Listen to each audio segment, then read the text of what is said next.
ready.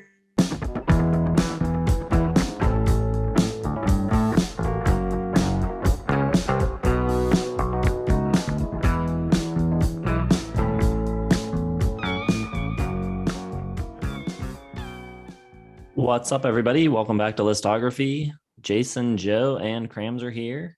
It is George Harrison week.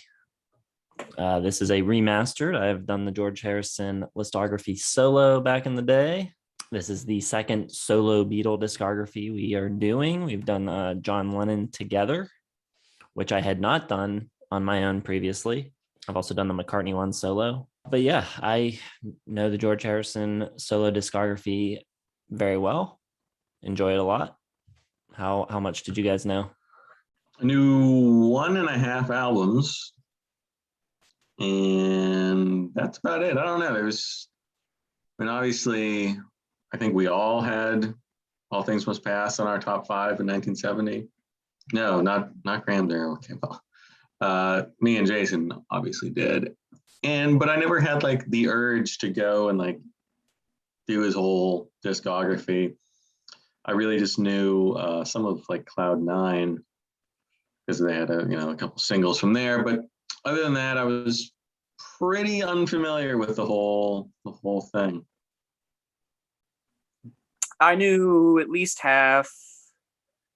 Knew All Things, Material World, Dark Horse, George Harrison solo, and Cloud 9. Funny story though, I had a Dark Horse poster growing up, which is a random poster to have. And I wasn't even like a big Beatles guy. I don't know why, but I just loved that CD growing up. Just what a random album for a 10-year-old to be like, yeah, I'm really into Aerosmith, Rush, Van Halen, and Dark Horse by George Harrison. But that's how it was. And embarrassingly, I knew George Harrison growing up when I was really young was in the Beatles, but I thought he was kind of like a come and go as you please kind of Beatle. Like I always thought it was just like John, Paul, and Ringo, and then George kind of just shows up when he's not doing his own thing. I had no idea how it operated. I thought George Harrison was like sometimes in the Beatles, sometimes in Eric Clapton's band, sometimes solo. Like I didn't really understand it. I also thought that Sgt. Pepper's Lonely Hearts Club Band was a separate band. Was like rivaled the Beatles. It was a mess of misinformation for me growing up, but it is what it is. But yeah, George, it's either George or John for my favorite Beatles. So it's a good thing we've got that all cleared up now and you're on the right page. We're counting 10 studio albums. There are 2 before All Things Must Pass. There is Wonderwall Music and Electronic Sounds. We are not counting those.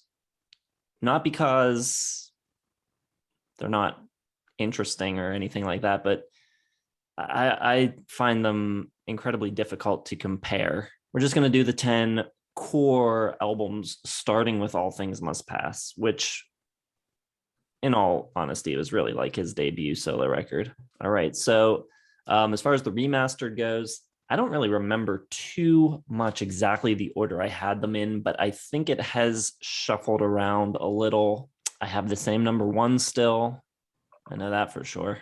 But everything else, I don't know. I think it's a little different. I guess as we go through, I'll point out what I think changed, but I'm not even 100% sure. Pretty big spectrum of star ratings throughout this catalog. Obviously, we're going to end with a 5-star album. Spoiler alert there. But I'm going as low as 2 stars for Don Troppo. That is my number 10. It's got an updated, more streamlined poppy sound, as is the 80s. The opener is decent. I like the organy synth. But then there's just a lot of lameness on here. Like a lot of his melodic sense is gone. I'm not really sure what kind of genre he's going for, other than just being aware that he needed a bit new of a fresh sound. But it's not really like blending in with any George Harrison technique or tendencies. I Really Love You is pretty lame. There's some really tacky choruses and hooks in this. And I really just hate how this album sounds. Everything is weak and like high pitched. Whole thing sounds like a big like clown nose to me almost. Like, but then you get heavy bass in the mix too, and it's not a good blend. And just the posture of this album is terrible. Some of the songs are just really goofball-y and like they're like kids show songs are almost, and just really silly, especially on the title track. So this one to me is just a little bit lacking, or it is very much lacking on all things musical or even edgy or even rock or pop. It's just kind of a, like, I just picture him just wearing like a dunce cap coming up with these songs. It's a little bit too free spiritedly goofy and inconsequential. Like, I'm sorry. It's a little too not childlike, but just childish for me at times. Gone Chapo, number 10, 2 stars. Right. Also, my number 10.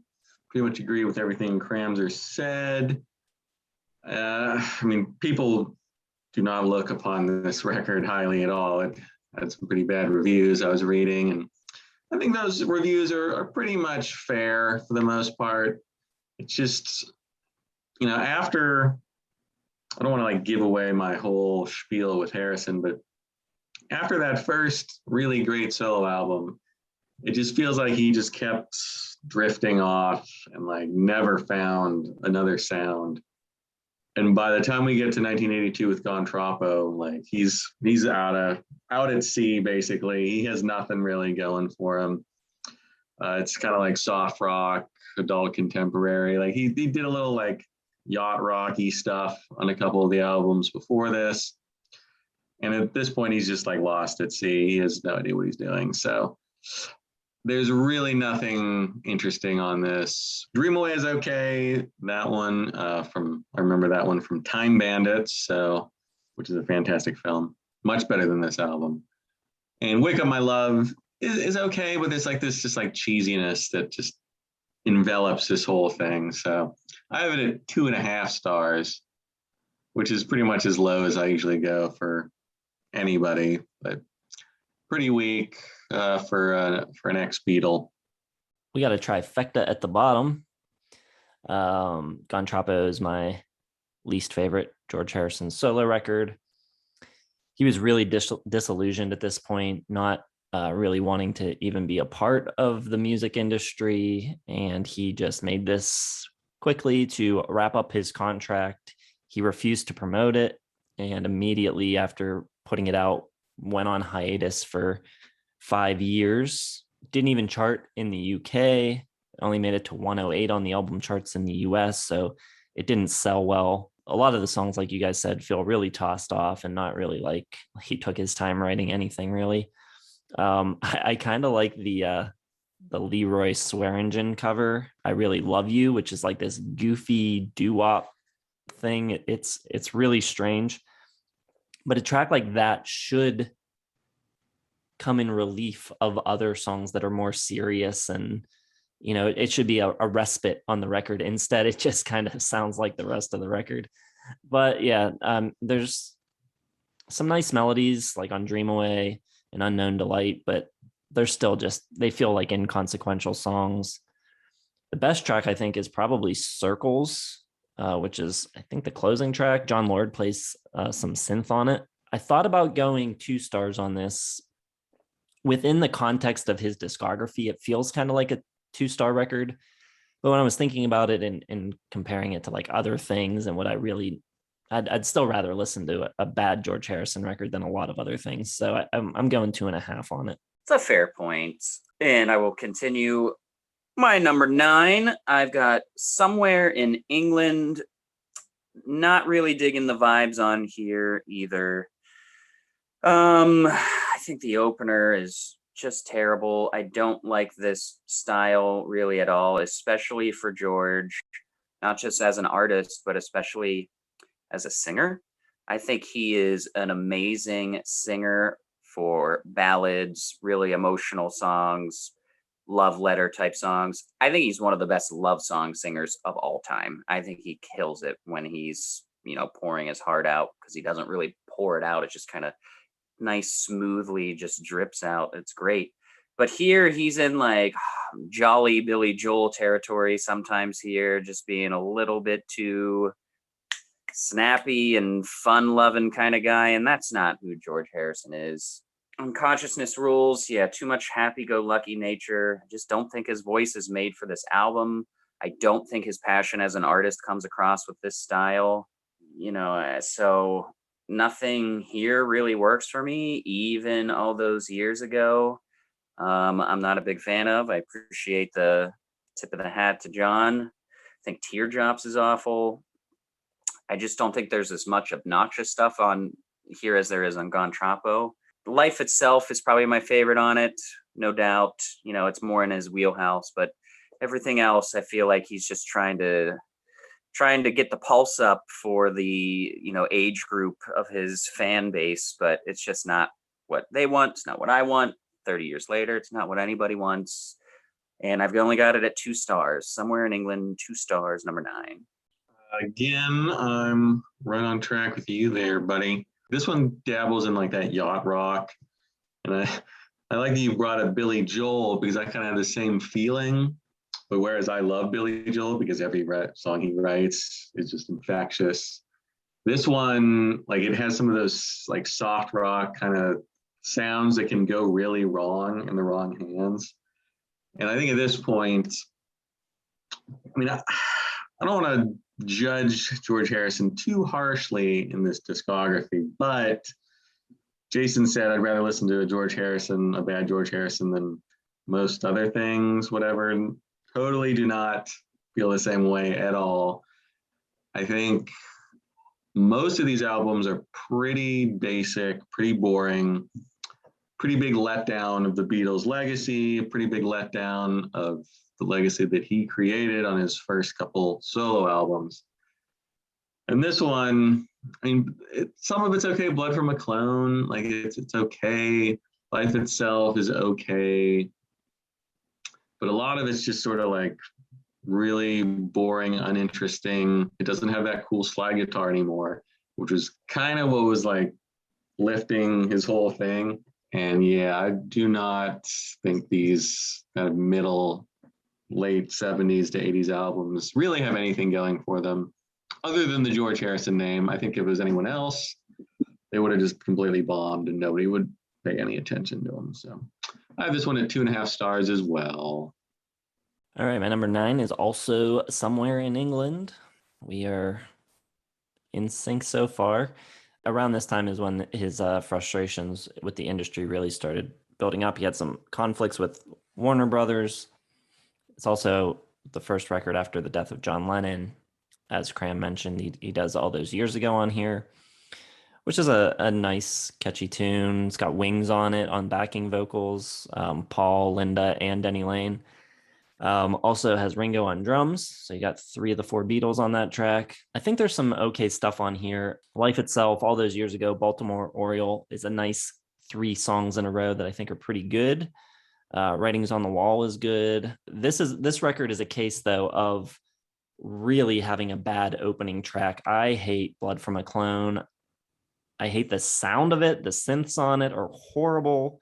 I hate the tune of it. And really, it makes me, when I think of the record, Somewhere in England, I think, that's not a very good record. And I think that mostly because that track opens it. And there's some okay stuff after the fact, but that really just like is like a one bad apple ruining the whole bunch. But yeah, when you kind of get into some of the other songs, there's some okay stuff. I'm at 3 stars on this. It's decent. There's some okay stuff, but that's not a good way to start it. Probably my least favorite track in his whole discography. Not hard to disagree with you, but I think as a whole, it's just a lousy record. All right, for my number 8, I'm going to go up to 2.5, which I think is decent. I've got 33 1/3, not to be confused with the Naked Gun 33 1/3, which is the 3rd part of that terrific trilogy. I always love the joke that they called the 3rd movie 33 1/3. Enough about Leslie Nielsen. Let's talk George Harrison, 33 1/3. This one was the hardest one for me to place. There's a lot of stuff on here that I like, but it's got that classic case that we talk about from time to time. that we can't ever put our finger on. It's just missing something to me, and I don't know what it is, but it always leaves me hanging, like wanting more. This album is basically just like a warm up to want to listen to other George Harrison records, is the best way I can put it. I think Woman Don't You Cry for Me is really good. There's a filthy ass groove and bass on it, and the guitar is so good. Dear One has that really cool synth lead and sound, really deep and thick and heavy. I like that. There's Beautiful Girl has this really amazing lift in the melody. I think a lot of the songs on here just seem oddly busy and rushed, like they're mostly overproduced and overplayed. In fact, the whole album kind of feels hurried to me in a way. It is a little livelier than the stuff before it, but I feel like these are songs that are meant to be played much slower, that they're just running through, and I don't know why. I think it's missing that big wall of sound for me. It's missing a lot of melody. It's missing guitar. It has a little too much horn and piano for me at times for what I want of my favorite George Harrison stuff. And then it's got a couple songs that I don't like at all, like Crackerbox Palace and Learning How to Love You is just way too soft and sentimental for a closer for me. And there's also in the first albums that sort of Eastern spirituality that he has and that he carries from the Beatles into his solo stuff that by now is pretty much just gone. So stylistically, it's falling a little flat for me. I think I might be a little bit hard on it at 2.5. It might be a 3-star, but right now I'm keeping it at 2.5 and number 8, 33 1/3. The 3.33 star album. Very nice. Unfortunately, I have it a little further up down the road, and it's not quite 3.33. It's close to 3.33.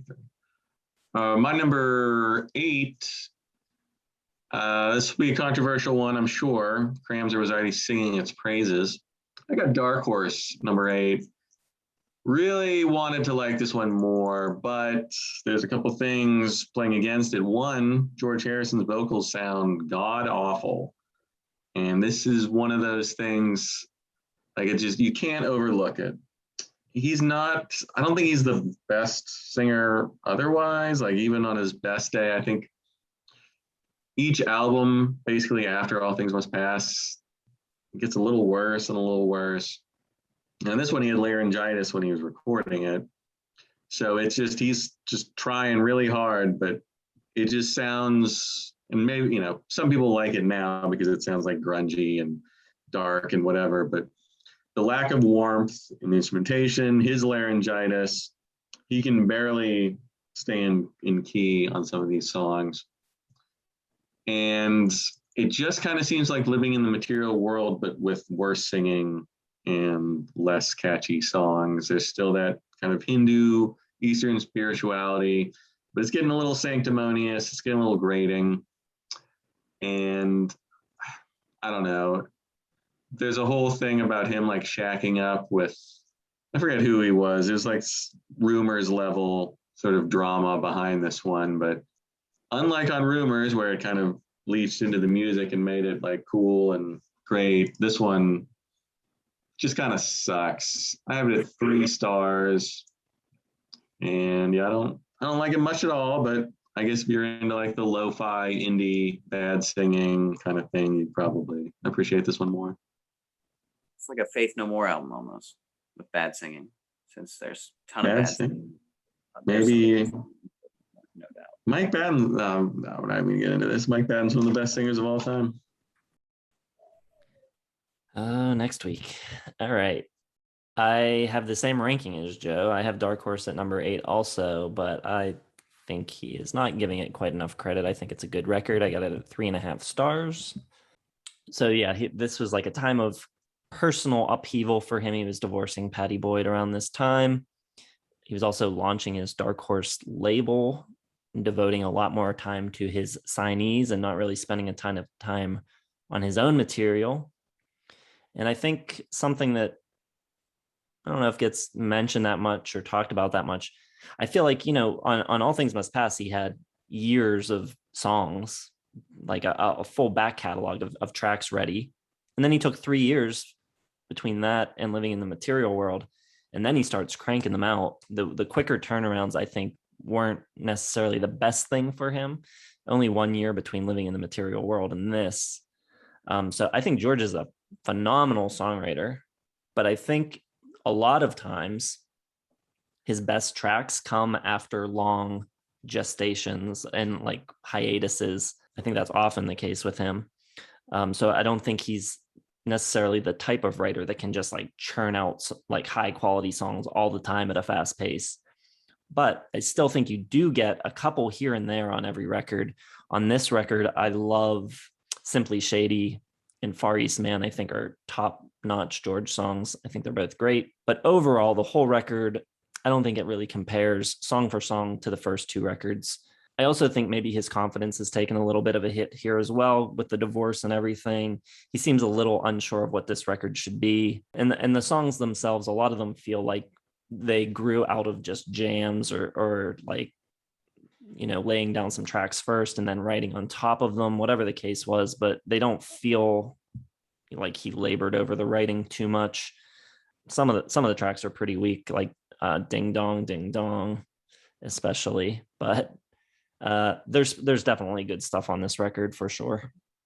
I like Ding Dong. We didn't have a doorbell growing up until I was in high school. We were just a knock only kind of family. My number 7, I've got Extra Texture, Read All About It. Terrible name. Would have been fine if he didn't put the parentheses in it. But whatever. We've talked about Gon Troppo. We know he has a shitty sense of humor, probably. So, but I like this album. I don't love it. I think it's I think it's good. I think it's the 3-star album, which for me is in good territory. Stuff I will revisit again. Love the horns, upbeat party vibes here. Although I'm not crazy about You as the opener. I don't really like the synth underneath it. But other than that, I generally like the, you know, more rambunctious downhill nature of this. There's more bass, I feel, on this album than most other Harrison records, and I think it serves the record pretty well. I think the answers at the end is like a very classic George Harrison song. Sounds like classic George Harrison. Could have been on, you know, any of the first couple albums. So I think it's a good song for this to, you know, just let you know he's still got his foundation. Best song in the album is This Guitar, Can't Keep From Crying. I think that song is awesome. Oh Baby is great. Some amazing bass playing on it, especially. And it's interesting because most of the time, I think his best songs are simple songs. And at times, I think some of his songs are just too basic. Like a lot of the songs on here, I feel are just a little bit too basic, like Can't Stop Thinking About You. So it's merely just pleasant, but there's just some sort of, you know, indescribable it factor to some of his songs, which just propel them into some of the best songs ever versus just a decent little song. Don't know what it is, know it when I hear it. But this one doesn't have as many of those songs like the first two albums do that just blow me away. But I think his voice sounds great, leaves me hanging a little bit to want more. And maybe by now expect a little bit more creativity rather than just kind of recycling some of the old ideas and styles and songs, and sounds. But I think it's a good album. I mean, if this was his first album, I think you would say it's a good stepping stone for him to step away from the Beatles and kind of grow into his own thing. So I think on its own, it's a pretty good album. 3 stars. Number 7, Extra Texture. Number 7, I'm going to do the self-titled George Harrison from 1977. It kind of keeps with what he sort of started doing on 33 1/3, which is a little bit different. Like he started losing some like the slide guitar, shifting a little bit to like yachty kind of soft rock a little bit. Now this one has Steve Winwood on it, so it's got some organs and piano, but I kind of want more. Some of these songs are just like a little too laid back, not quite like, I just don't feel like they're full, like pieced together songs. They're missing something. I do like Faster, which sort of was inspired by his year away on like Formula F1. And I think Love Comes to Everyone's pretty decent, but I don't know. I just don't love this sound that he kind of went to after dropping, you know, like the Beatlesy sound, the slide guitar. Like he's looking for a new sound. This one, it's different enough from what he was doing before, and like Clapton does a nice guitar intro on Love Comes to Everyone. I miss when he had like Clapton, Ringo Starr, Nicky Hopkins, and like just an all-star, Billy Preston, like all-star cast, you know, Phil Spector producing. Without those players, it just kind of floats by in pleasant, sort of unobtrusive, not that interesting rock and roll. So I just wanted 3 stars, and it just doesn't quite have anything like better than just average. Like if it wasn't George Harrison, again, I don't think anyone would know what the hell this album is, and no one would listen to it. My number 7, I'm with Joe again. 4 for 4. I got George Harrison, 3.5 stars still. This has kind of some of the opposite problems of Dark Horse, where he was like going through a divorce and you could feel maybe his confidence was shaking. He didn't really know what direction to go in. This is his domestic contentment type of record right after Danny Harrison was born.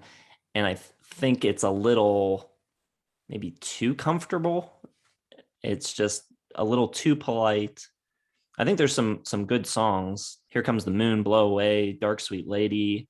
I really like Your Love Is Forever a lot. And all the other songs on the record are perfectly decent too. I think the main thing for me that holds it back a little is the ensemble playing, and the, like Joe was saying, the band.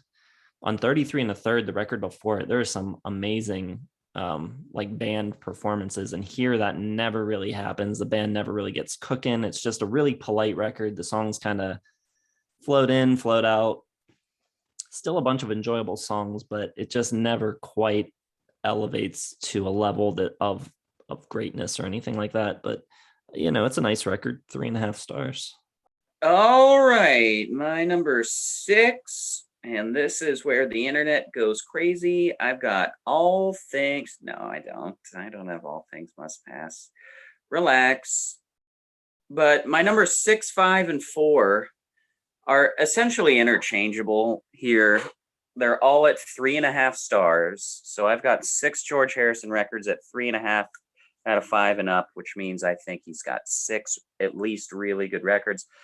To me, it sounds like I'm the biggest George fan of the bunch, and that's a bit of a shock. I got the 3.5 at number 8. I know, dear, but your 3.5 is like not is my 3, so just relax. Yeah. Whew, this guy.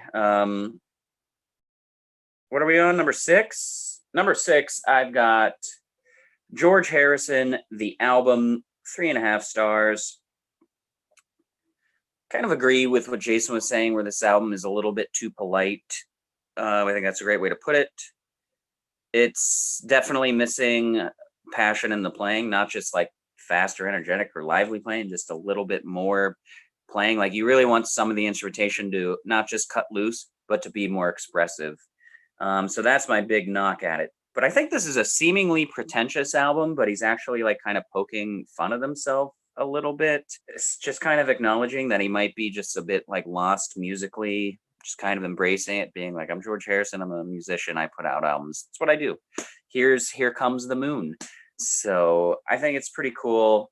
I think that other than the instrumentation being a little lacking, there's not some absolute bangers on this album. Like I think there's a lot of really good songs. I think Blow Away is good. Faster. Dark Sweet Lady is great with kind of the juxtaposition of the, you know, the dark lyrics and the upbeat playing. The guitar sound on Love You Forever is insanely awesome. Soft Touch is great. If You Believe is a great closer. So all in all, I think the second half is the strength of this album. But yeah, it's just missing like those all-time great George Harrison tracks. Probably none of these, spoiler alert, will be on my list tomorrow, and none of them are probably even in the top 20. Maybe Your Love Is Forever would get in the top 20, but yeah, that's why I've got it at number 6, but I still think it's really good. It's 3.5 stars. And I agree with what Jason said earlier in the video that Joe disagreed with. I would almost rather listen to lousy George Harrison albums than any other lousy album. And for me, like, I'm looking at this album and I'm like, oh, it's just 3.5 stars. But most bands, 3.5 stars, like, I'd probably rather listen to this one. So I don't know. Maybe we got to go to 3.75 one day, guys. Who knows? Or at least give the George Harrison asterisk. I don't know. But I do know that I've got this at number 6. And it's at 3.5 stars for me. Really good. Really good. Well, I would have thought like the Jason comment about George Harrison's 3.5 being better than everyone else's was just because Jason's obsessed with the Beatles, but you don't even like the Beatles that much. So I guess maybe there's something to it. I still don't hear it. My number 6, I'm going to go with Brainwashed. I think it's a pretty good album. I definitely think it's better than everything that's come before it, as far as on my list, not like everything that George Harrison released, obviously. But I think for a posthumous, said it right that time, recording, I think this is a very good one. I think the songs are strong. Maybe Jason was right. There's what, a 15-year gap between this and 16 years between this and Cloud 9. So obviously a lot of time to work on these songs. I think they're all pretty catchy. I mean, Any Road, a little cheesy, but I think Harrison gets away with it with the lyrics. You know, I think having Jeff Lynne, who finished the album with his son Danny Harrison, definitely helps. I think Lynne and Harrison make a very good team. Obviously, they worked together in the 80s a lot. And it's not too Jeff Lynne-y. Cloud 9 definitely, like, you know Jeff Lynne's there. This one, I think he takes a little bit of step back. It's more of a George Harrison sounding record. It's not like ELO, like, you know, anything like that. So it's very respectful of George Harrison, which is nice. And the songs aren't, I don't want to say like special or amazing, but they're very good songs and they're played nicely. And I mean, it's just a good record. There's nothing beyond the pale. Certainly not as good as, you know, early George Harrison, but for a, you know, 16-year hiatus and a posthumous record, I think it's pretty good, and all the songs are good. So 3.5 stars. All right, so Joe and I have diverged. Cram went up to 3.5 for his number 6, which, to be fair, is like a 4 for me, but I'm going up to 4 stars for my number 6. So we are in step as far as the stars. And my number 6 is a record that I believe I had a bit higher last time I did the listography. It's dropped a bit, but not because I like it any less, mainly because a couple of the others have grown on me some. I've got Cloud 9. This was the record that he teamed up with Jeff Lynne on in 1987 after taking some years off after the mostly lousy Gone Troppo. I think it's his best set of songs since 33 1/3. It's very, very 80s and very dated sounding, but in a good way, more than it's not like bad 80s dated. I think Gone Troppo and Somewhere in England are a little bit bad 80s dated. You got tons of big names on this record. Harrison, Lynne, Clapton, Elton John, Gary Wright, Ringo Starr, Jim Keltner, Ray Cooper, all the heavy hitter big guns are in for this one. Maybe almost definitely, I would say that his most infectious set of songs. This is really like a pop record, more so just like straight catchy melodies than any other record that he'd ever done. I think it's a really fun record. Maybe Gone Troppo was aiming for fun, but missed the mark and ended up being a little too goofy for its own good. But there's a lot of really good, catchy songs here. And I think there's just enough slow numbers on it to keep it kind of grounded and, you know, serious enough just for today. Someplace else are really nice, kind of slower ballad type tunes. The one track here that doesn't work for me really is Breath Away from Heaven. But the rest of the record is pretty enjoyable. I know a lot of people don't like Got My Mind Set on You, but I've got no problem with it. For what it is, it's a light pop song, and, you know, I think it's a good light pop song. I enjoy it. 4 stars for this record. I'm not about to talk about Cloud Nine just yet, but I will talk about I've Got My Mind Set on You, because I am so torn on this song because I love the chorus. I love the catchiness of that hook, but then the verse just does not do it for me. And I'm just like, all right, when does he do the I've got my mind set on you part again? Like the verse just, it's one of the worst parts of the album, literally against one of the best, just like catchy ass choruses ever. I love it. So it's tough. Maybe that should be a side 3 because we're already listening ahead to Faith No More. And there's a song of theirs that I made a note that the disparity between the quality of the verse and the chorus was so huge on one of their songs. So maybe that's a good side 3 someday. Maybe Verses we hate with choruses we love. Maybe it's a good side 3 for Faith No More. Who knows? All right, but let's stick with George Harrison.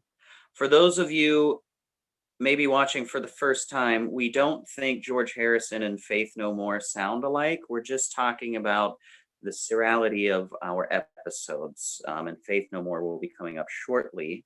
Number 5 for me, I've got Brainwashed, and for another great side 3 album idea is the best albums that emerged after huge breaks for artists. I mean, like Joe was saying, 17 years after this, I think this is a really, really good album. It's almost 4 stars for me. I've just got it at 3.5. Any Road is really pleasant, kind of back to more of like the, singer-songwriter, folk country kind of vibe. Killer guitar on it. It's got a little bit of like Traveling Wilburys style without the Jeff Lynne overproduction coming in. Not that Traveling Wilburys did. But just the songs are really good at the core here. The playing is there. I like Looking for My Life a lot. To me, the real song that stands out here, which I think could have been maybe an idea or a style that could have been the foundation of whatever album he could have done after this, if that was, available, obviously, is Marwa Blues, which I think is really awesome. And it's just got a really cool texture to it. That stands out for me. And then the Hawaiian stuff at the end is so cool. Rocking Chair in Hawaii is just really awesome. I love the vibe on it. It's almost like, I don't know, it's almost like poking fun at Paul's like granny rock kind of stuff, because it's very old fashioned in nature, but it's just super cool. And then the title track closes. It's awesome.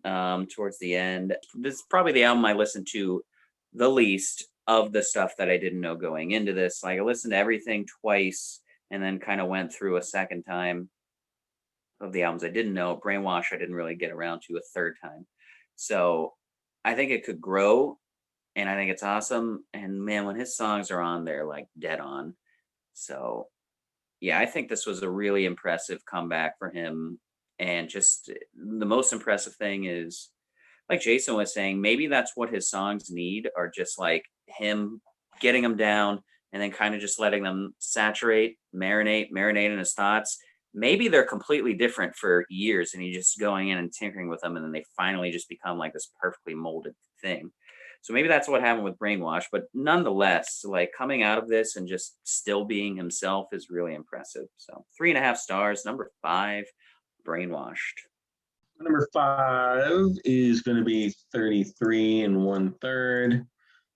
I have it at 3.5 stars. Well, that's pretty close to 3.33333333. The critics didn't like Extra Texture much. They didn't like Dark Horse. So the obvious thing is to kind of go back to how you sounded when you were with the Beatles. And I think he does that.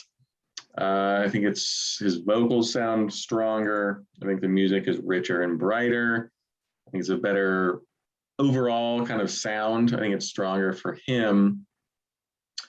And I think it's sort of what he would continue with, that sort of Beatlesy throwback sound. Strong supporting cast. Jason already mentioned. You got Billy Preston on a couple songs, and Eric Idle on this song. So Monty Python, getting him on there, it's good.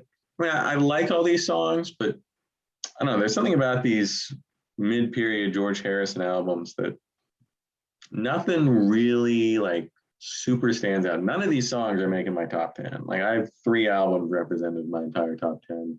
I think this song is a good sort of send up of his copyright battle that he lost, which is ridiculous. We'll talk about that later. And Crackerbox Palace is good. That kind of just sounds like a Beatles song. So that's always a winner. But other than that, I think everything on here is just pretty good.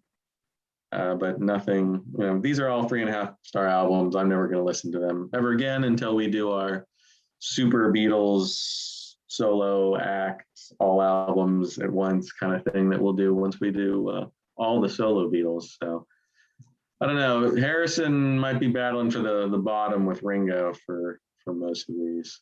All right. My number 5, and this one might surprise some people. I don't know. I've got Living in the Material World at number 5, but I do like it a lot. It's 4 stars. I think in a lot of ways, this record is almost better than All Things Must Pass. He scales down the production in a good way. It's not as reverb soaked. He's got it down to a core of players instead of every person he's ever met in the music industry being on the record. His guitar playing is better on this record. I think his singing is better on this record. But the one way that this record is not as good as All Things Must Pass is in the songwriting. I think there are some really good songs on here. Give Me Love, Don't Let Me Wait Too Long, Try Some, Buy Some, I think are great songs, but they're not Isn't It a Pity great, or Beware of Darkness great, or All Things Must Pass great. I mean, they're great songs, but they're not like quite at that level. So even the best songs on this record, I don't think touch the best songs on that record. He's really going deep into the spiritual themes here, in his search for enlightenment really comes to the forefront, which is cool. And it's part of George. It's what he's really all about. So I appreciate it. Listening to that kind of thing for an entire album's length, though, I don't know. I can kind of take it or leave it. A lot of songs on this record that I think are just okay. There's some great ones, but yeah, I don't know. I'm not really quite sure why people think this is upper echelon. I think it's a very good record, but number 5. I think it's probably those songs you mentioned being great, which really stand out in a sea of sort of boring George Harrison songs. I'll take those super good ones. I feel like you literally made the case and then said, I wonder why people like this so much. And then you started your argument with singing's better, the playing's better. You listed like 13 attributes about what makes this album amazing. But it doesn't got as many great songs as a lot of his other good records. Well, it certainly has more great songs than Extra Texture and 33 1/3 and stuff. Get out of here. No. Yeah. I guess. Number 4, I've got Dark Horse. Picture that poster right above my alarm clock as a young boy right now. And I've got it at 3.5 stars. Jason mentioned that this one seems, what did you say? It seems a little bit like unfinished, like things are kind of just slopped together. I kind of know what you're saying, but to me, that kind of communicates to me as it's just a little bit less polished and a little bit more wild and loose and unexpected, which I kind of like. It's obviously not as sharp as the first 2 albums, but I also like kind of the weird stylistic change, like the almost country jazz cool sort of backdrop to a lot of these songs. I think Harry on Tour is just a fun, cool, weird opener. Like after that song, you don't know what to expect for the rest of the album. And I think the vocals on Bye Bye Love are fantastic.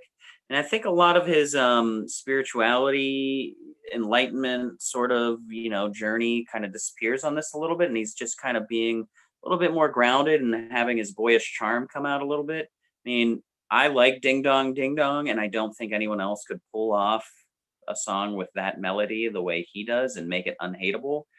I think the gallop in the title track is great. I also am with Jason, though. I think Far East Man is one of the best songs on this album. I love the breeziness of it. It's missing the best songs of George Harrison, but Yeah, I never really understood why this album got so much of like the elbow to the side. I don't get it. Obviously for what was this, 73, 74, something like that. You're still 4 years removed from the Beatles breakup. So I think rock critics were immediately just going to be like, well, it's not Abbey Road, it's not the White Album. And I don't think that's really fair. And Dark Horse is not those albums, but it's certainly not, they got some like 2-star reviews and some like D pluses and stuff. And it's like, I don't know about that. But yeah, 3.5 stars, my number 4, Dark Horse. I think his vocals didn't sound so terrible. There's some decent songs underneath, but I just can't get over how bad the vocals sound on it. For my number 4, go with Cloud 9. I think this is a pretty good pairing. Obviously, Harrison's working with Jeff Lynne. He brings in Clapton and Elton John and Ringo Starr and some of his big old buddies to join in the band. And I think it's catchy. There's plenty of good catchy songs on here. Got My Mind Set on You. Extremely catchy. Also a little annoying, but it's like you don't want to turn it off because you, like Cranzer was saying, like you want to get that chorus again because it's like so that's nice. I think When We Was Fab is a really nice approximation of the Beatles sound.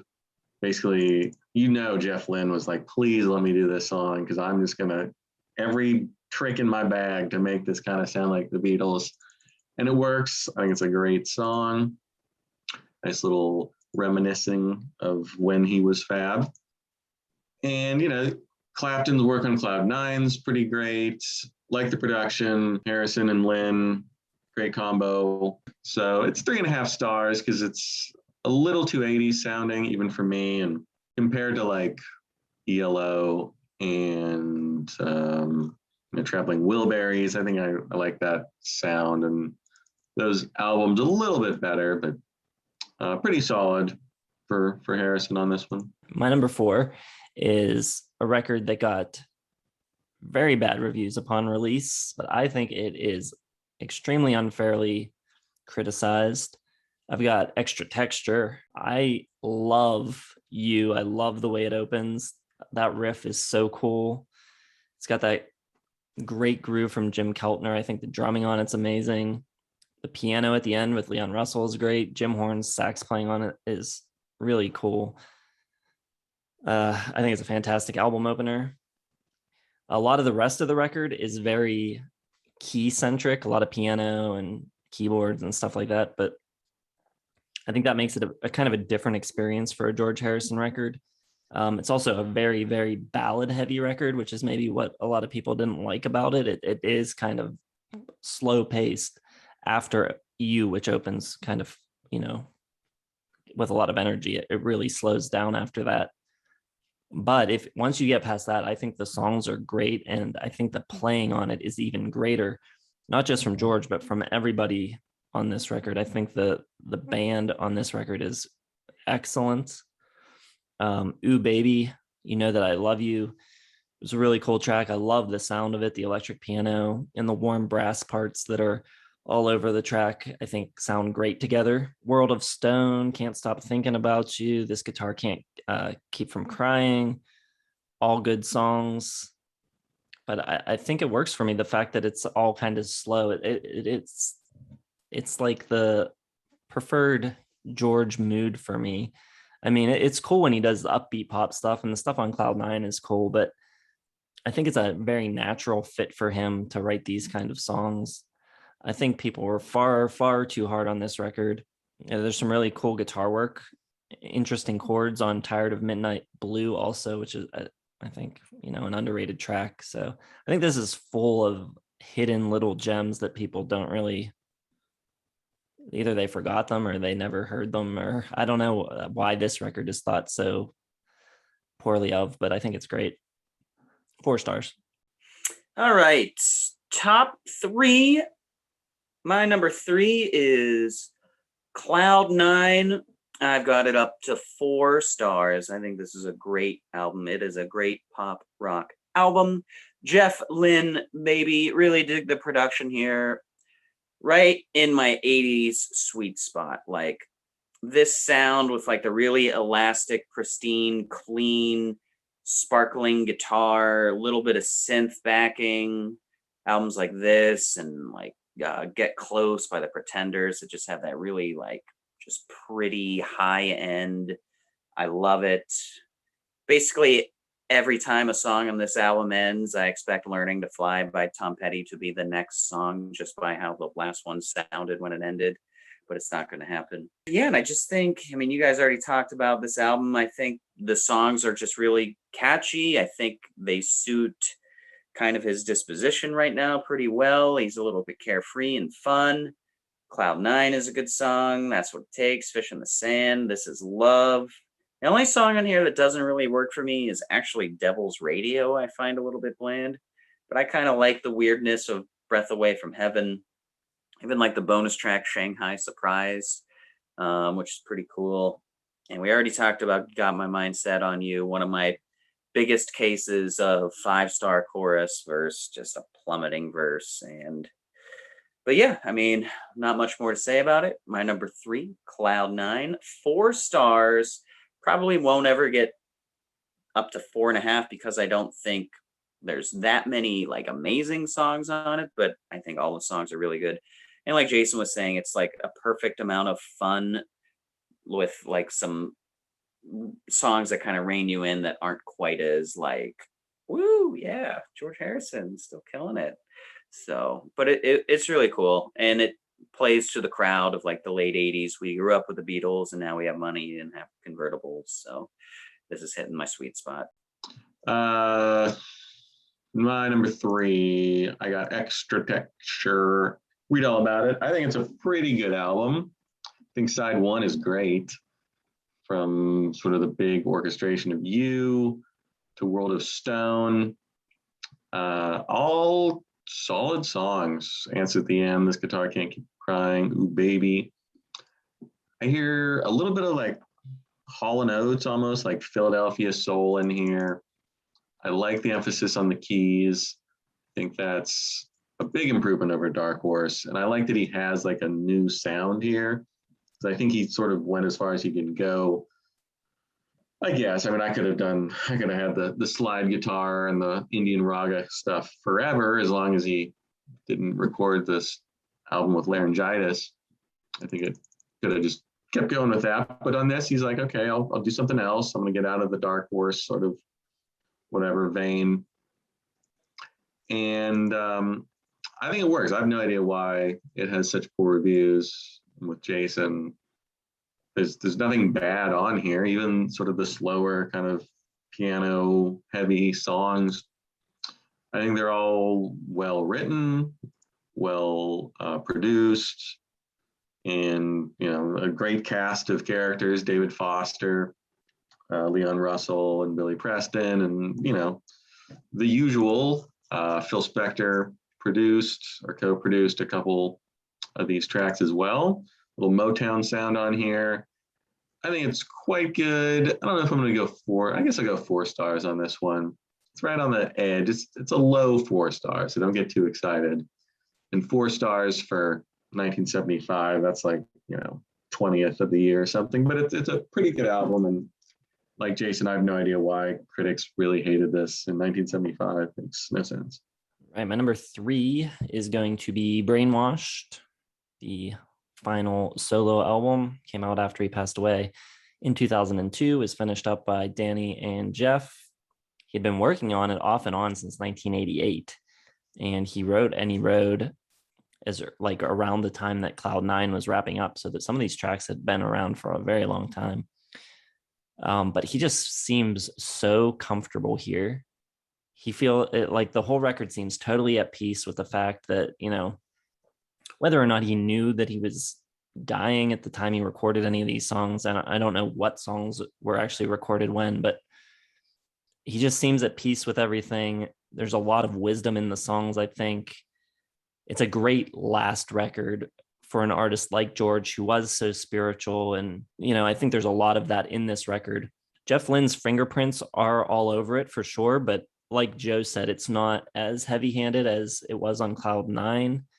You definitely hear his production style, but I think it feels more like George. It feels like you're really getting a piece of George Harrison with this record. He's sharing something with you. That's the way the record feels. I think it's a very consistent record. Also, I think, I don't think any of these songs got into my top 10. There's not like amazing tracks that blow me away on this record, but every single song on it is very good. So it's a 4-star record for me. And I think it's a great last record for any artist. I think it would be a great final record, but yeah, it's really good. All right. My number 2 is 5 stars. It is All Things Must Pass. And I am serious this time. I think a lot of people just assumed a trifecta. And it's not a case of I think it's overrated. It's just a case that I think Material World is maybe the most underrated album of all time. It's fantastic. I could easily say, I didn't have All Things in my top 5 for albums of the year 70. And right now, because I'm loving George Harrison week, I'm like, oh yeah, it should have been in. But if we do Santana, I'm going to be like, oh no, Abraxas belongs in there. Oh yeah, Neil Young still seats there. Led Zeppelin 3 still belongs in there. They all belong in there. 70 loaded year. All right. I think you guys, especially Jason, will talk a little bit better about this album than I will. But here's why I have it at 5 stars. Because there's not a damn bad bar of songwriting in it. And it's one of the best sounding albums of all time. It's got this really cool, like cloud-soaked, just ghostly, reverby, kind of like spiritual glaze through the whole thing. And it does that while still just like running a gambit of emotion from song to song. Like you get this adoration and longing with like, Oh Sweet Lord, psychedelic joy kind of with Wah Wah. Regret with Isn't It a Pity, and that's just the first side pretty much. What Is Life is just a really great, just joyous, like party pop song almost. I mean, 20 songs, and they're all at least 4.5 songs and up. All Things Must Pass, Apple Scruff's cool, Beware of Darkness is amazing. He could have just made this album and just had his legacy be like, here are my songs that the Beatles didn't want. Told you I was the best one. And they'd be like, wow, yeah, good Lord, this is unreal. And I mean, it just sounds so good. I think his voice is absolutely fantastic here. Like I said before, I think he's one of my favorite singers of all time. He's embracing all of his influences, but channeling it into like this his own thing. I mean, you get some of the band, you get Dylan, obviously, you get older stuff than that. There's just such personality and excitement on it with him just pretty much just presenting his, I don't even know how to describe it. Like he's a spiritual guy, and I don't think this album is as spiritual as the next one, but he's doing it in such just like a classic Beatles-esque pop writing sort of way that I think it's just absolutely fantastic. I think, yeah, it's just like one of the best sounding records of all time. All Things Must Pass, easy 5 stars. Number 2. Yeah, it's number 1. Number 2 is definitely, without a doubt, Living in the Material World, though. And it's really just a continuation of All Things Must Pass. It's the same kind of quest for spiritual enlightenment. And, I think that's really George Harrison's sweet spot. He's best when he's talking about either like taxes and spiritual stuff. And he does both on this one. Sue Me, Sue You Blues kind of harkens back to Taxman. Really great slide guitar on that. Some really great piano from Nicky Hopkins on Give Me Love and The Light That Has Lighted the World. Definitely good percussion. I don't know what songs exactly that Ringo plays on. I know there's 2 drummers, I'm sure.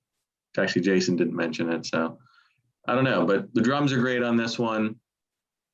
And I just think, he's still kind of, even though it's 3 years later, he's still in that All Things Must Pass groove.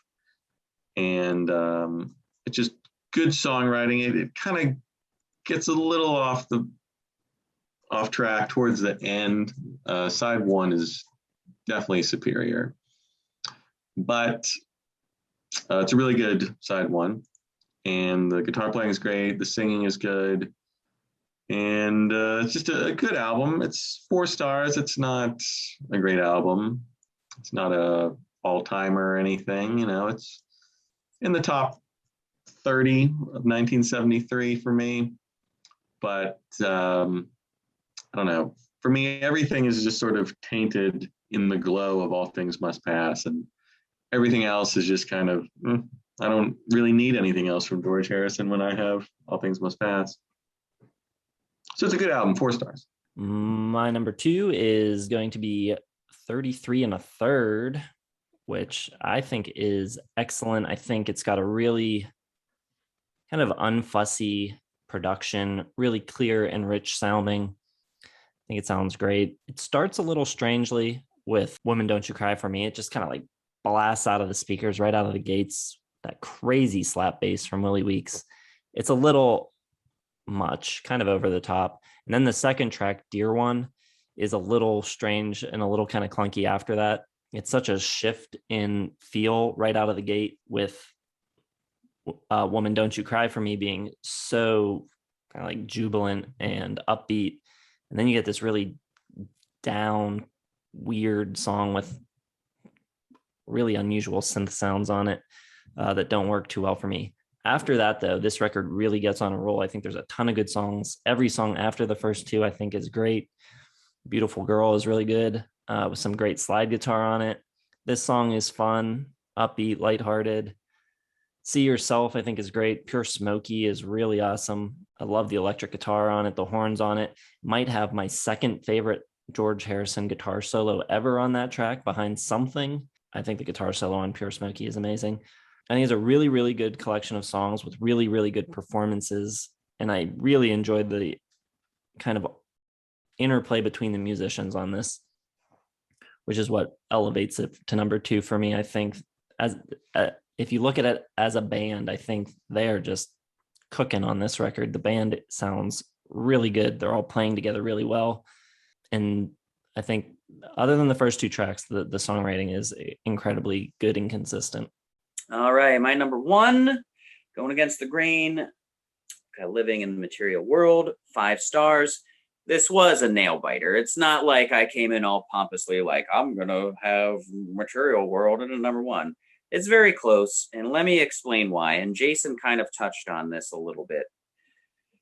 My favorite thing about George Harrison is what he has to say and how he says it, because he can be so honest and endearing and really just invite you into like his soul so well. And All Things Must Pass is almost too good sounding and too much going on that it kind of distracts from that a little bit. We're talking about just a bit. That's why I prefer this, because it's a little bit more of just George Harrison speaking to you rather than George Harrison's music creativity coming at you. Does that make sense at all? Like, it's just a little bit more forthcoming from a personal, not even a personal perspective, just a personal sound of the album. And like Jason said, he sounds as a singer better on this album. The guitar playing is better. And as a message, which is almost the same message as All Things Must Pass, it's just a little bit more direct, more sweetened up, and more to the point. And obviously it's shorter, so it's just the clear-cut statement just hits you over the head a little bit better. I love the debut song, obviously, or the lead-off song, Give Me Love. It's got that amazing, rich, buttery guitar on it. Just Love. Sue Me, Sue You Blues is amazing. The Light is Light of the World. I mean, just all of these songs are so good. I think they're equally as good as most of the stuff on All Things Must Pass. I think I've got 4 from each album tomorrow. There's just a real sweetness to his music, a real beauty to it that's so authentic and so natural and so honest. Like Give Me Love is amazing. Great drums on this album. Really sweet piano ballad, like with acoustic guitar, and The Light is Light of the World. I disagree with Joe. I actually like the second half a little bit more, just because it gets a little bit quieter and a little bit even more stripped down with like The Day the World Gets Round. I think That Is All is one of the all-time best album closers of all time. Yeah, I think it's just a little bit more outright and fourth company. I think the veil is lifted just a little bit more. I mean, the veil of All Things Must Pass is gorgeous. It's tremendous.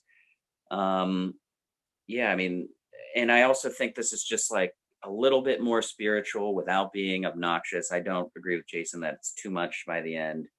And it's just like a little bit more somber, especially the second half, and a little bit more meticulous. So that's why I've got it just a bit more. We're talking about 5 stars here, so there is no wrong answer. So I love it. I think it is one of the most underrated albums ever. It's great. Living in the Material World. Georgie Boy Harrison, number 1 for me. Is that making a run at your 73 top 5?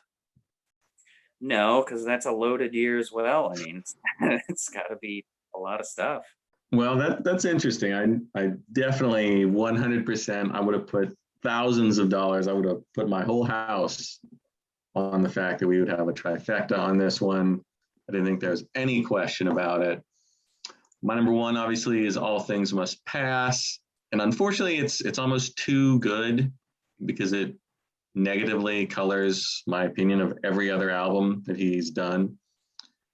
And I could basically do my top 10 from this album without, breaking a sweat. I threw on a couple sort of pity George Harrison songs from other albums, but I mean, this was him with years and years of sort of, I don't know, being dismissed by the other Beatles. So it kind of just all came pouring out. There's probably, there's 10 or 11 songs on here that would beat out everything on Paul McCartney's debut solo, everything on John Lennon's solo, both of Ringo's solos, Let It Be, other than maybe like the title track. I just think every one of these songs, especially side 1 and side 2, is just unbelievable. And like, I guess I didn't even realize until we did our 1970s album of the year list how good like everyone is. Like, I was like, oh my God, like this song is on here, this is on here, this is also on here.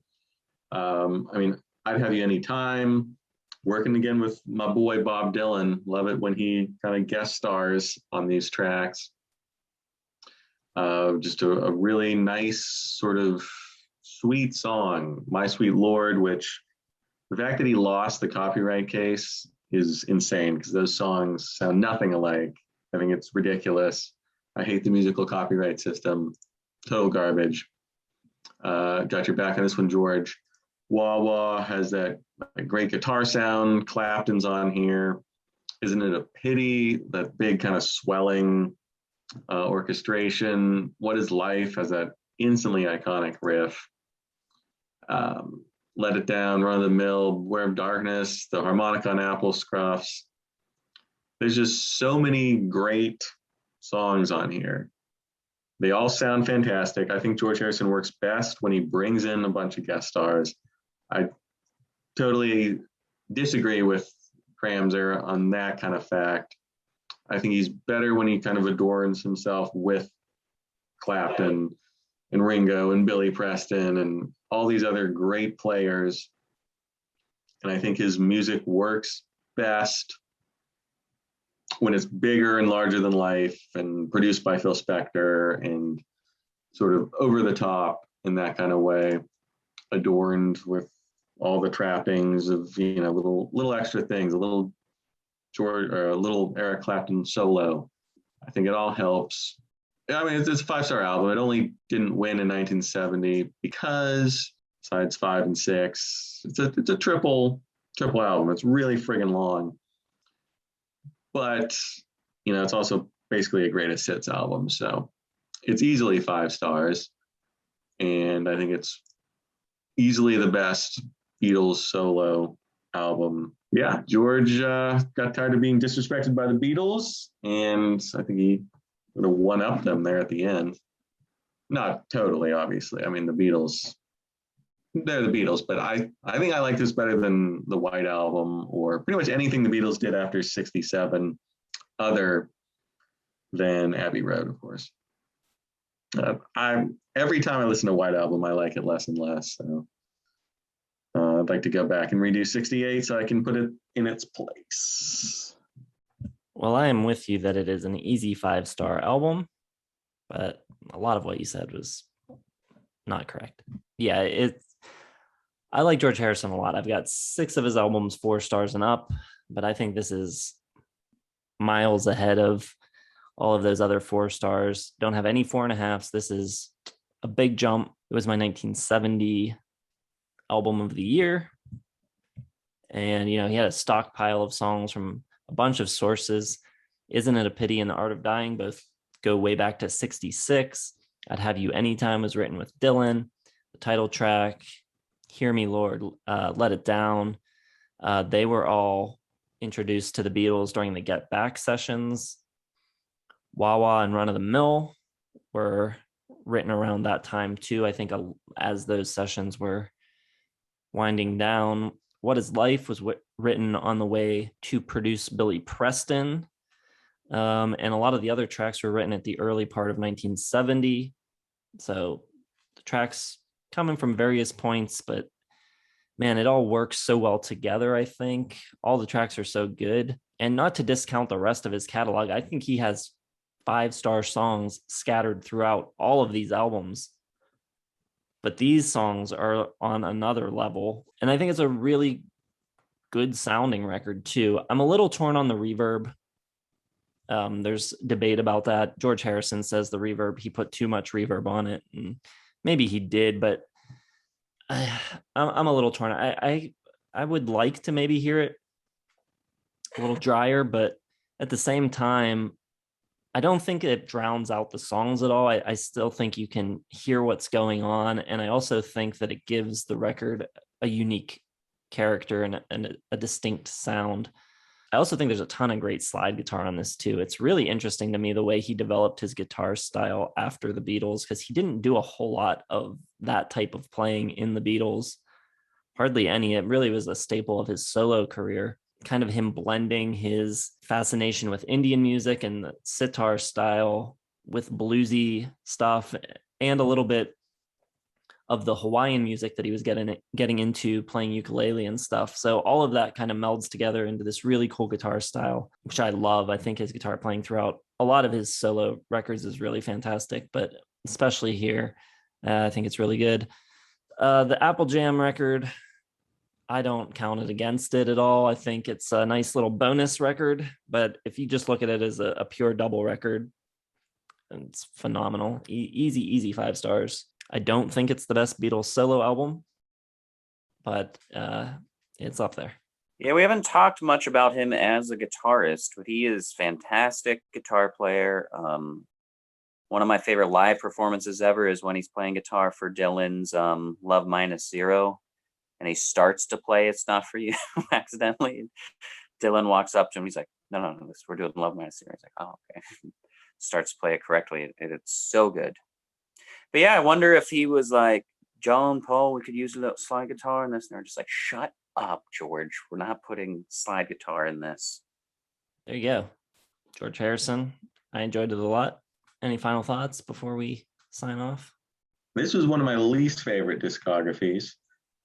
And I don't know, I just found it generally boring as heck. Other than, the top 2, maybe top 4. But even then, I mean, other than All Things Must Pass, I can pretty much pass on the rest of his solo discography. I'm probably still leaning a bit toward, I don't want to blow my ideas on when we rank the solo work of the Beatles, so I'm not. Harrison, he was who I thought he was, and I already knew the albums I liked the most pretty much. It's not like I found an album where I'm like, oh my God, I didn't know how much I loved, Brainwashed or whatever, but no, it's really good. But all right, so let us know what you think of the George Harrison solo catalog, how you rank the records. Drop it down below. Let us know what you think of our lists. Hit the like button if you enjoyed the video. Subscribe to the channel if you've not subscribed yet. Hit the bell for notifications. Facebook, Twitter, and Instagram is down in the description. and join us tomorrow. We'll be giving you our top 10 George Harrison tracks each. We'll see you then.